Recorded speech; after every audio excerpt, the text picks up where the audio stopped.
Okay, today's video is not about food and it's not about fitness. It is about how we can take some of our power back at a time where we are likely feeling scared, mad, sad, anxious, depressed, out of control. And I totally get it. You would have to be nuts not to feel any one of those things at some point over the last couple months and currently right now. One of the things that isn't helping, and I'm seeing it across the board, is when we point fingers at each other. And I get it. It's totally normal to feel like, hey, I'm a victim of this situation and I think you're responsible. I think he's responsible. She's responsible. They're responsible. But it doesn't help. This virus, it's almost as though it's been weaponized to turn us against each other. I have seen this virus incite prejudice across generations, across different ethnicities, across different political parties, at a time where what we really need, literally and psychologically, is to come together. And that's an ideal way of thinking, right? It's not always possible, and that's okay. Maybe you can't get to that place, and that's fine.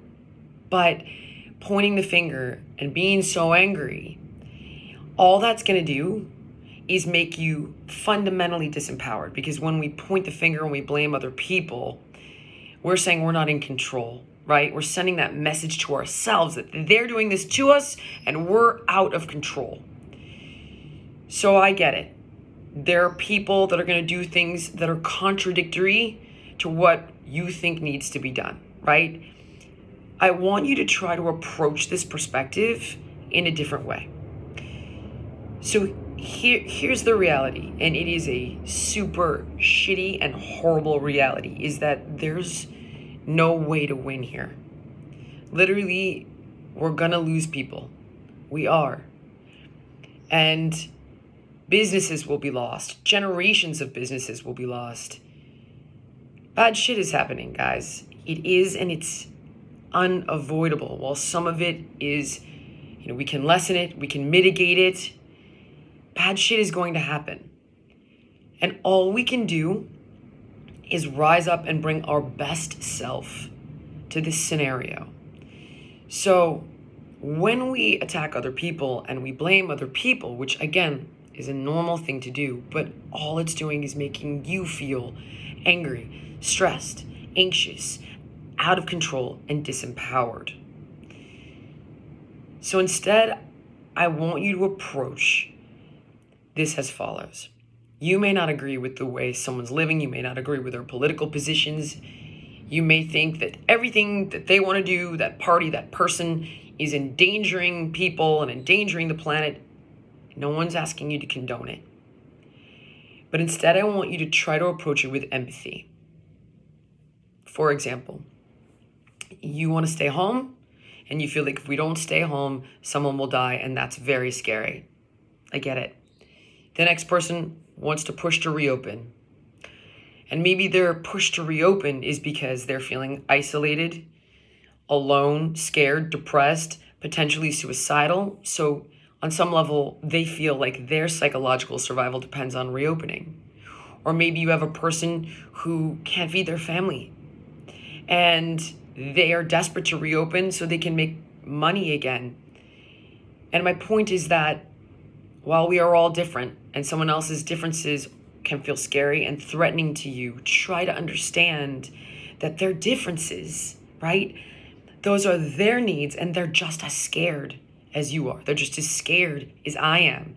But their needs from this fear are just different than yours, because their fears are different than yours, because each and every one of us have a different situation going on.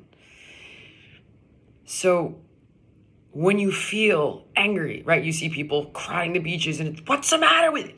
It doesn't do any good for you. Being angry and raging and feeling upset, all it's doing is like you drinking poison, thinking somebody else is going to suffer from that. They're not. You are going to suffer from that.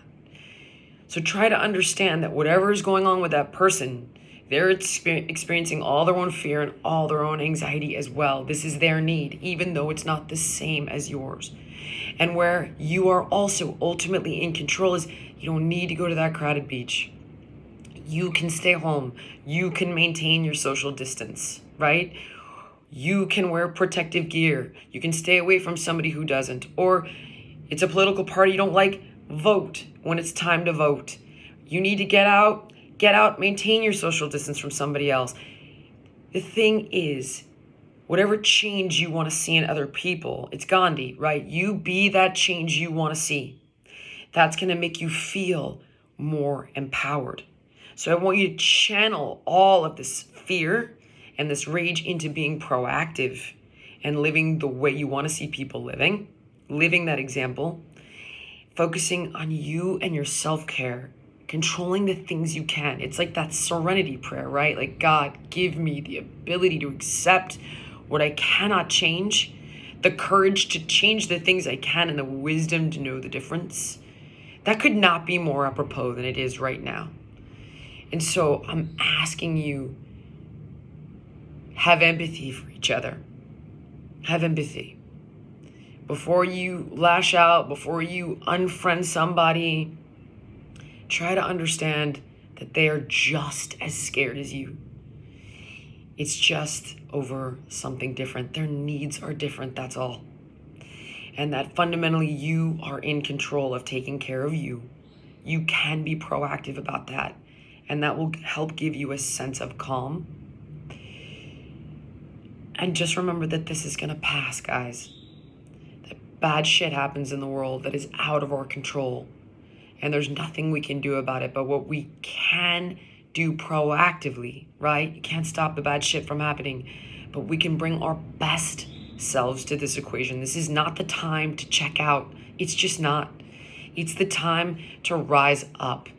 And here's another cliche for you. When the going gets tough, the tough get going. We got to get going.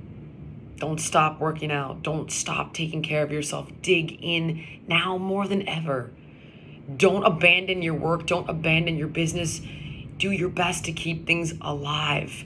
Be creative. Look for different ways forward. Don't check out. Check in. Rise up and bring your best self to this.